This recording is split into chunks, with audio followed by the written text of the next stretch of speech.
यानी विकास को यह है फीवर हो जाना। अर्णव को मन ही मन बिना किसी बात के बहुत ज्यादा चिढ़ और उलझन होने लगी थी। उसका मन हो रहा था कि वो अपनी फ्रस्ट्रेशन को चिल्लाकर बाहर निकाल दे। आशिमा ने अर्णव की बात का जवाब देते हुए कहा, अब तो कोई दूसरा ऑप्शन नहीं है क्योंकि स्विमिंग तो सेक्रेटरी के जॉब के दायरे के बाहर है। आशिमा के कपड़े हल्के गीले थे और वहां पहाड़ के नीचे धूप जरा भी नहीं आ रही थी। यहां पर आकर तो वो और ज्यादा कांपने लगी थी। उसने अपने पैर जरा से साइड में झुकाए और घुटने पर अपने गाल रख लिए। वो अपने पैरों को हाथ से ऐसे पकड़कर बैठी थी कि उसकी बॉडी एकदम गोल आकार की लग रही थी, जैसे कोई बॉल हो। उसको हल्के हल्के चक्कर आ रहे थे और अब उसका बुखार काफी बढ़ गया था। आशिमा के जवाब से अर्णव को बहुत ज्यादा गुस्सा आ गया था। वो उसे गाली देने के लिए जैसे ही मुड़ा, उसने देखा कि आशिमा इस तरह बैठकर कांप रही थी। अर्णव ने चिंता करते हुए पूछा, आशिमा, क्या तुम ठीक फील कर रही हो? फिर वो उठकर आशिमा के पास गया और हाथ बढ़ाकर उसने आशिमा का माथा छू कर देखा। उसने कहा, अरे तुम्हारा माथा तो बर्फ की तरह ठंडा हो रहा है। आशिमा ने सांस लेते हुए हामी में सर हिला दिया और कहा, इसीलिए तो मैं स्विम करके मदद लेने नहीं जा सकती। उसके चेहरे पर एक ऐसी मुस्कान थी जैसे वो कितनी मजबूर और लाचार हो। उसकी बात सुनकर अर्णव चिढ़ गया। उसने कहा, तुम तो ऐसी बात कह रही हो जैसे मुझे अपने स्टाफ को तंग करने में मजा आता हो। अर्णव की बात का आशिमा ने कोई जवाब नहीं दिया। उल्टा वो तो छुपकर दबी हंसी हंस रही थी। उसने मन ही मन अर्णव से पूछने की सोची कि स्टाफ को तंग करने में तुम्हें मजा तो आता ही है, वैसे है ना? तुम तो वैसे भी हमेशा मुझे तंग ही करते रहते हो। इतने में अर्णव ये सोच रहा था कि क्या वो वाकई इतना निर्दयी है। उसे पता था कि आशिमा की तबीयत सही नहीं है, तो वो उसे स्विम करके मदद लाने के लिए कैसे भेज सकता था। वैसे भी आशिमा ने ही उसे सजेस्ट किया था कि वो स्विम करके जाए और कोई मदद लेकर वापस आ जाए। उसने तो बस इतना कहा था कि वो ऐसा नहीं करेगा। उसने आशिमा पर जोर थोड़ी ना दिया था कि वही स्विम करके मदद लेने जाए। काफी देर तक आशिमा का माथा ठंडा था, फिर धीरे धीरे उसके शरीर का टेम्परेचर बढ़ने लगा था। उसके गाल, माथा और बॉडी सब कुछ बुखार से तपने लग गए थे। वो धीरे से वहीं उसी पत्थर पर लेट गई थी। अर्णव ने उसे देखा और घबराकर उसे उठाते हुए कहा, आशिमा, आशिमा, अरे यहां मत लेटो, तुम्हें वैसे भी सर्दी हो रही है। वो फील कर पा रहा था कि आशिमा का शरीर फीवर से जल रहा था। अर्णव ने समुद्र की तरफ देखा और उसे पता था कि उसे अब क्या करना है। उसने आशिमा की तरफ एक नजर घुमाई और कहा, आशिमा, सुनो, तुम यहीं बैठकर मेरा इंतजार करो, पर लेटना नहीं, और हाँ, सांप से बचकर रहना। जैसे ही आशिमा ने सुना सांप, वो एकदम जोश से सीधे बैठ गई, जैसे किसी ने उसको स्टेरॉइड्स के इंजेक्शन लगा दिया हो। छपाक एक आवाज आई और अगले ही पल उसको किसी के जोर से पानी में कूदने की जो आवाज सुनाई दी और पानी के कुछ छींटे उसके चेहरे पर पड़े। उसने अपने चेहरे को पोंछते हुए अर्णव को खुद से दूर समुद्र में स्विम करके जाते हुए देखा। लगभग 10 सेकंड्स के अंदर ही अर्णव काफी मीटर स्विम कर चुका था। वैसे तो वो हर जगह किनारे से बहुत ज्यादा दूर नहीं था और समुद्र की लहरें भी काफी शांत थी, पर आशिमा को तब भी एक चिंता लगी हुई थी। उसे बस ये डर था कि इस बीच में कहीं कोई अनहोनी ना हो जाए। जब तक अर्णव ठीक से किनारे पर पहुंच नहीं गया, तब तक उसे यही चिंता लगी हुई थी। आशिमा के हाथों और पैरों में बहुत ज्यादा दर्द हो रहा था और उसे कमजोरी भी महसूस हो रही थी। उसे पता था कि उसे फीवर हो गया है। वो सर झुकाकर नीचे देखने लगी। तभी उसकी नजर एक कैजुअल व्हाइट शूज के जोड़े पर पड़ी। उसने सोचा कि अर्णव ने जाने से पहले अपने जूते उतारकर उसी पत्थर पर रख दिए जिस पर वो थोड़ी देर बैठा हुआ था। उसके बाद क्या हुआ? कितना समय लगा अर्णव को मदद लाने में? क्या अर्णव को मदद आसानी से मिल गई? उनके फोन्स का क्या हुआ? और क्या हुआ इंतजार करती हुई आशिमा का? जानेंगे अगले एपिसोड में। मैं विकास हूं आप सभी के साथ पॉकेट एफएम पर। ये बोट कहां मिली? उस वक्त आशिमा को अर्णव की कही बात याद आने लगी थी कि मुझे इससे कोई फर्क नहीं पड़ता कि तुम मुझे फ्यूचर में चीकू बुलाओ या अर्णव सर, मुझे कोई दिक्कत नहीं है। उसने दोनों हाथों से अपना मुंह छुपा लिया। उसकी आंखों में एक चुभने वाला दर्द होने लगा था और तभी आशिमा अपने ख्यालों में डूब गई। मेरा नाम आशिमा और तुम्हारा नाम अर्णव, अगर हम अपने नाम को एक साथ मिलाएं तो हो जाएगा आशिम अर्णव। ओह प्लीज, वैसे भी मैं किसी भी तरह से खुद को तुमसे रिलेट नहीं करना चाहता हूं, तो या तो तुम मुझे अर्णव मत बुलाओ या खुद को आशिमा मत कहो। हाँ तो ठीक है, वैसे भी तुम्हारे नाम के साथ जुड़ना कौन चाहता है। मैं तुम्हें अर्णव की जगह चीकू बुलाऊंगी। चीकू चीकू। आशिमा, पुरानी बातें याद करते करते बीच में ही सो गई थी। तभी उसने एक जानी पहचानी आवाज सुनी जो बार बार उसका नाम ले रही थी। आशिमा, आशिमा, तुम्हें बहुत तेज बुखार हो रहा है, यहां मत सो। उसने नींद में अपनी आंखें खोली तो देखा एक धुंधला सा चेहरा उसके सामने था। उसको लगा कि कौन है ये, इतनी कोमल आवाज, ये तो बस अमन ही हो सकता है। जब भी वो बीमार होती थी तो बस अमन ही उससे इतने सॉफ्ट और केयरिंग तरीके से बोला करता था। आशिमा ने अपने हाथ आगे बढ़ाए और उसकी बाहें पकड़ ली। उसकी आंखों में खुशी के आंसू थे। उसने धीरे से हंसते हुए कहा, अमन, अमन, ये तुम ही हो ना?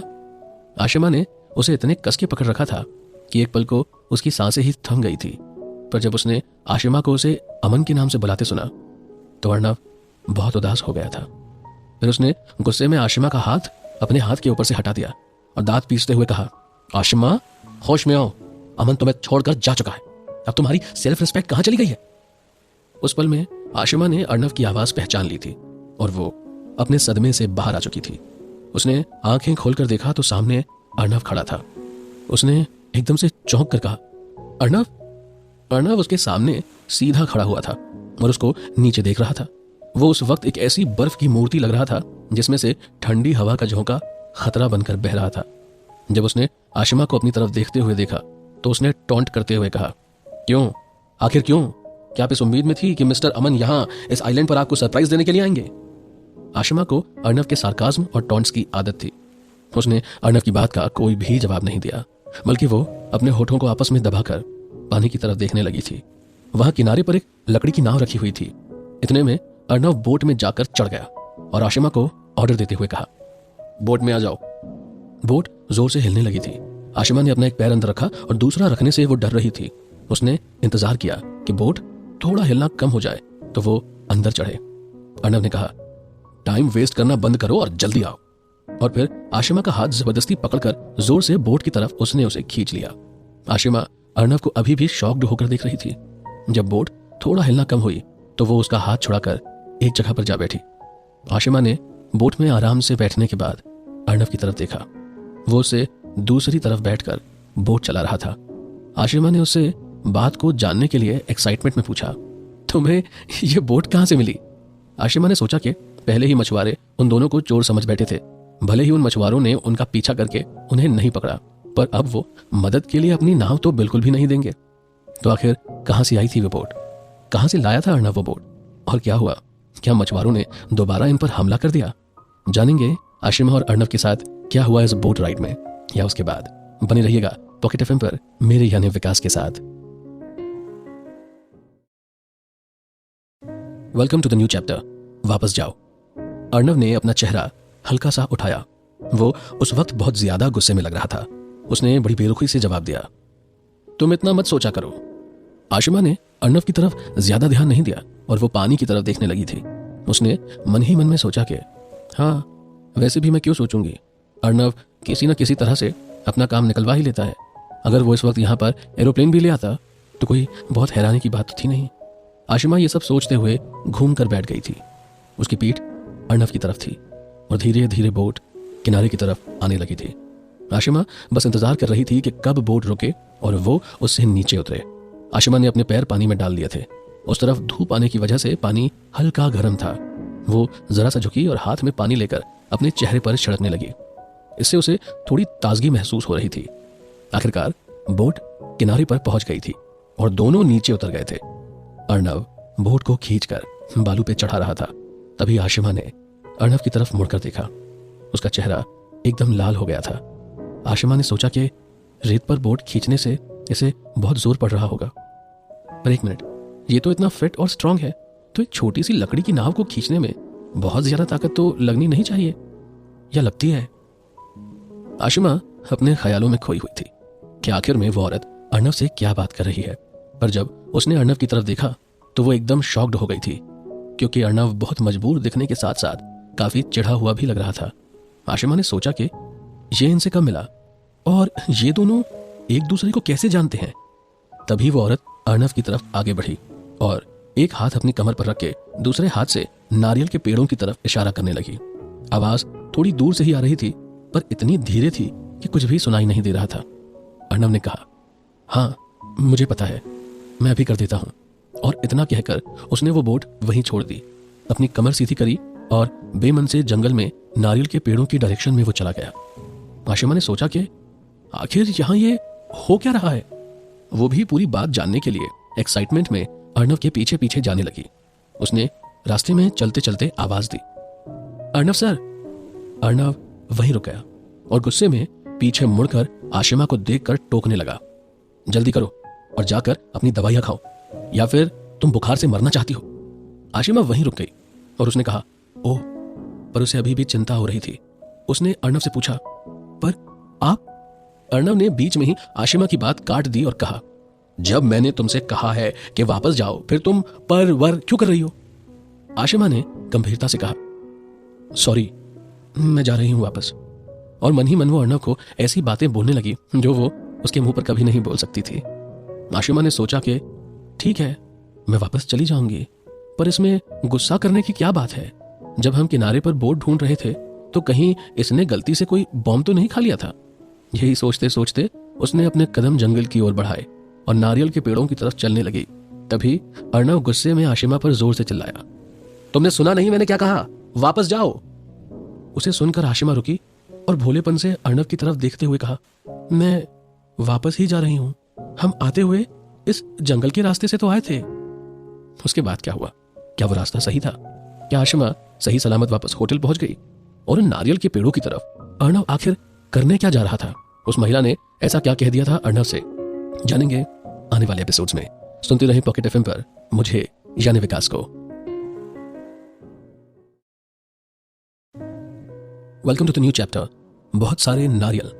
आशिमा ने मन ही मन में सोचा कि वापस जाने के लिए क्या मुझे पहले इस जंगल से होकर नहीं गुजरना पड़ेगा? अर्णव ने नारियल के जंगल की तरफ इशारा करते हुए कहा, ठीक है, पहले तुम आगे जाओ। इतना कहकर वो वहीं अपनी जगह पर खड़ा हो गया। ऐसा लग रहा था कि वो तब तक वहां से आगे नहीं बढ़ेगा जब तक आशिमा पूरी तरह से चली नहीं जाती। आशिमा ने भी मन ही मन में सोचा कि आखिर उसे हुआ क्या अचानक से। आशिमा आगे चलने लगी और अर्णव के बगल से निकलते वक्त उसने अर्णव की तरफ कुछ शंका भरी निगाहों से देखा। वैसे तो उसे बहुत ज्यादा एक्साइटमेंट थी सब जानने की, पर अब वो खुद पर अर्णव का चिल्लाना बर्दाश्त नहीं कर सकती थी। आशिमा ने नारियल के जंगल में आकर एक सीधे रास्ते को पकड़ा जिस पर वो चलती रही। थोड़ी देर आगे चलने के बाद वो चुपके से पीछे मुड़कर देखने लगी। उसने देखा कि वो बूढ़ी औरत और अर्णव भी अब जंगल के अंदर आ गए थे, पर उन लोगों ने कोई और रास्ता लिया था। उसने सोचा कि आखिर ये लोग कर क्या रहे हैं। तभी उसकी आंखों में एक शरारती चमक आ गई और बहुत धीरे और शांत तरह से उसने अपने कदम पीछे रखे।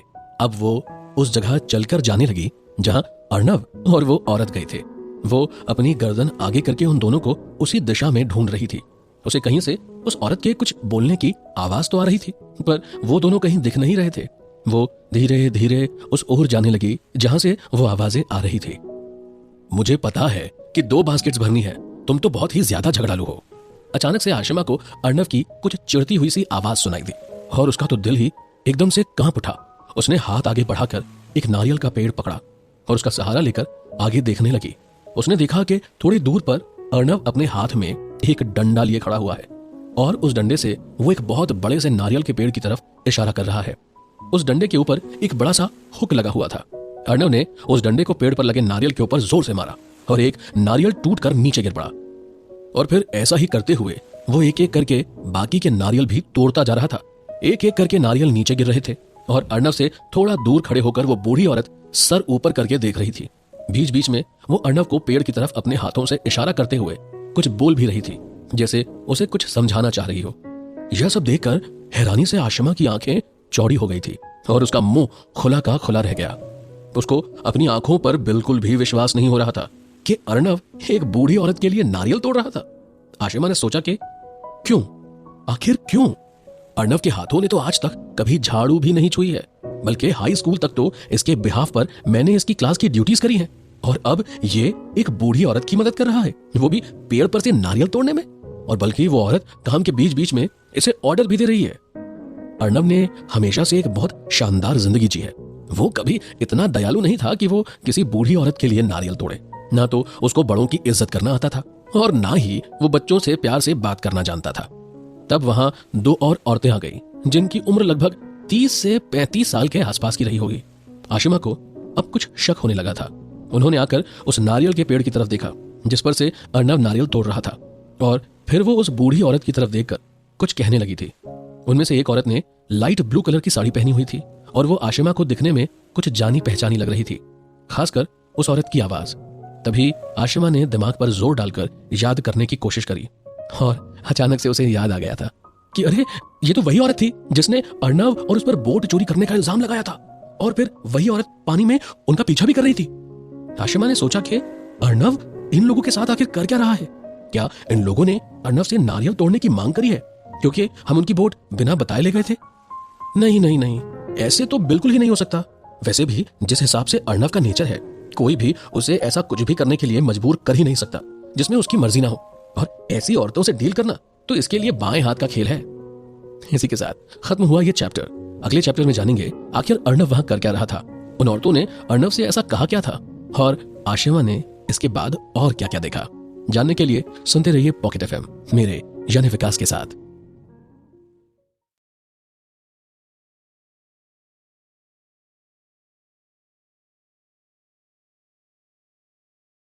Welcome to the new chapter. यहां एक और है।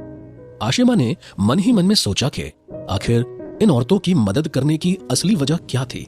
आशिमा ने अर्नव की तरफ बड़े कंफ्यूजन के साथ देखा। वो पेड़ से नारियल तोड़ते हुए गुस्से में चिढ़ रहा था, पर फिर भी वो ये काम करते हुए बहुत ज्यादा मजबूर नजर आ रहा था। उसकी मजबूरी आशिमा को बड़ी अजीब लग रही थी। तभी आशिमा को कुछ पुरानी बातें याद आने लगी थी कि कैसे उसने अर्नव से बोट के बारे में पूछा था और उसने आशिमा को ज्यादा चिंता करने से मना कर दिया था। उसको लगा कि अर्नव ने बोट के बदले पेड़ से नारियल तोड़ने के लिए नहीं नहीं नहीं नहीं, इसके लिए तो वो पक्का एग्री नहीं किया होगा। पर आशिमा के पास इसके अलावा कुछ और सोचने का कोई रीजन ही नहीं था। उसे अपनी आंखों पर यकीन ही नहीं हो रहा था कि एक्चुअली ऐसा ही हुआ था, और बोट के बदले अर्नव को उन औरतों की डिमांड्स पूरी करनी पड़ रही थी, वो भी अपनी इच्छा के विरुद्ध। अर्नव ने 4 पेड़ों से नारियल तोड़ने के बाद डंडा नीचे रख दिया था। शायद उसने मतलब भर के नारियल तोड़ लिए थे। इसके बाद वो नीचे झुका और सारे हरे हरे नारियल उठाकर बगल में रखी बास्केट में एक एक करके डालने लगा था। सारी औरतें एक ग्रुप बनाकर वहीं एक कोने में खड़ी हुई थी और अर्नव को बार बार कुछ बोलते जा रही थी। या तो वो उसको बहुत धीरे काम करने के लिए बातें सुना रही थी, या फिर जो नारियल उसने पेड़ से तोड़े थे वो अच्छी क्वालिटी के नहीं थे, इसीलिए उसे सुना रही थी। तभी उस बूढ़ी औरत ने पेड़ के पीछे पड़े एक नारियल को देखा और गुस्से में अर्नव पर चिल्लाते हुए कहा, इधर एक और नारियल पड़ा हुआ है। अर्नव ने चिढ़ते हुए जवाब दिया, हाँ पता है मुझे, नजर आता है, दिखता है। उसकी व्हाइट टी शर्ट बालू और मिट्टी से पूरी तरह गंदी हो चुकी थी। आशिमा ने अर्नव की तरफ देखा और सोचा कि इसका हैंडसम चेहरा पहले कभी तो इतना गंदा नहीं देखा था। अर्नव के माथे पर फ्रस्ट्रेशन में आईब्रोज सिकोड़ने की वजह से शिकन पड़ चुकी थी। उसके चेहरे से साफ दिखाई पड़ रहा था कि उसे यह काम करने की बिल्कुल भी इच्छा नहीं है, पर उसके पास अब कोई चॉइस ही नहीं थी।